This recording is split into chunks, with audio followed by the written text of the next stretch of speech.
السلام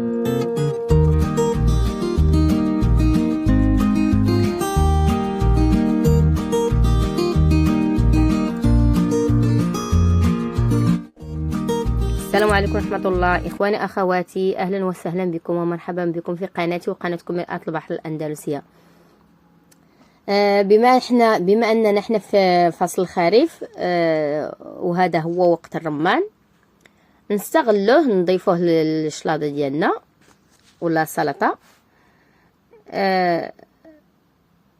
السلطة اللي ضفت له حبات الرمان، قطعت فيها الخس،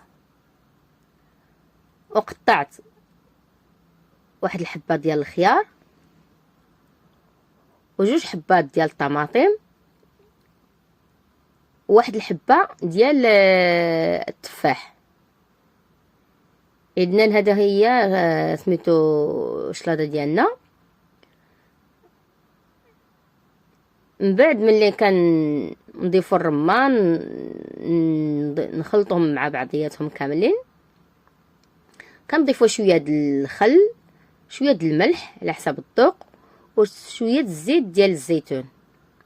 اذا ها الشلاضه ديالنا واجده صراحه، كتجي رائعه. انا الصراحه دائما هاد الشلاضه دائما كنديرها بالتفاح والخيار ومطيشه والخس، وإلا عندي افوكادو ولا لافوكا كنزيدو حتى هي. بعض الاحيان كندير البصله، ولكن غالبا الدراري ما كيبغوش البصله، داكشي علاش ما كنبغيش البصله، ما كنديرش بزاف البصله. ولكن الصراحه انا كتعجبني النكهه ديال البصله في الشلاضه. ودابا مع فصل الخريف قلت لما لا ما نزيد حتى حبات ديال الرمان، حتى هما يزيدوا لنا واحد النكهه ونستافدوا من داك الرمان، وهكا تكون الشلاضه ديالنا متنوعه وبصحه والراحه. هذا هو الشكل ديال النهائي ديالها. نتمنى تعجبكم ان شاء الله.